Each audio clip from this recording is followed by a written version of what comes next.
নেহেৰু ষ্টেডিয়ামত দুভৰিৰ যাদু আৰম্ভ আন্তঃবিদ্যালয় ফুটবল টুৰ্ণামেণ্ট কামৰূপ মহানগৰ জিলা স্পৰ্টছ অফিচৰ উদ্যোগ বৃহস্পতিবাৰৰ পৰা তিনিদিনীয়াকৈ নেহেৰু ষ্টেডিয়ামত অনুষ্ঠিত হৈছে কামৰূপ মহানগৰৰ অন্তৰ্গত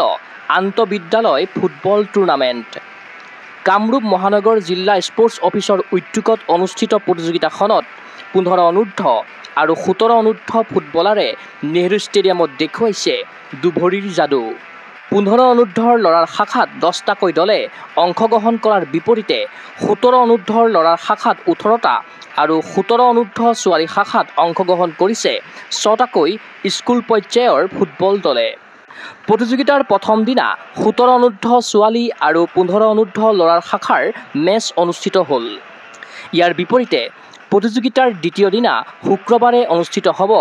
17 অনুৰ্ধ ল'ৰাৰ মেচসমূহ এই প্ৰতিযোগিতাত চেম্পিয়ন দলে সমাগত স্কুল পৰ্যায়ৰ ৰাজ্যিক ফুটবল টুৰ্ণামেণ্টত অংশগ্ৰহণৰ বাবে আহৰণ কৰিব যোগ্যতা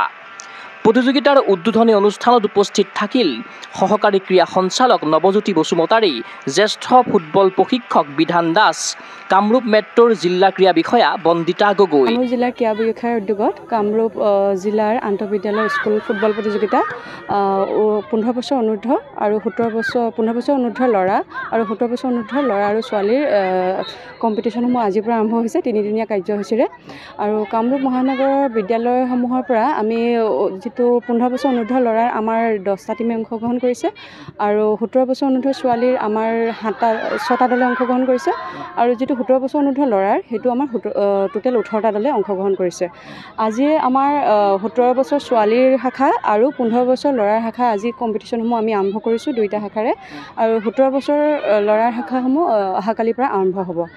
আৰু ইয়াতে আমি যিটো দল ধৰি লওক ইয়াৰ পৰা চেম্পিয়ন হৈ যাব যিটোখন বিদ্যালয় চেম্পিয়ন হ'ব সেইটো আগন্তুক আহিব লগা যিটো ৰাজ্যিক পৰ্যায়ৰ আমাৰ যিটো ষ্টেট পৰ্যায়ৰ কম্পিটিশ্যন হ'ব তাতে তেওঁলোকে অংশগ্ৰহণ কৰাৰ সুযোগ পাব আজি অপেনিং চেৰেমনি আছিলে আমাৰ সহকাৰী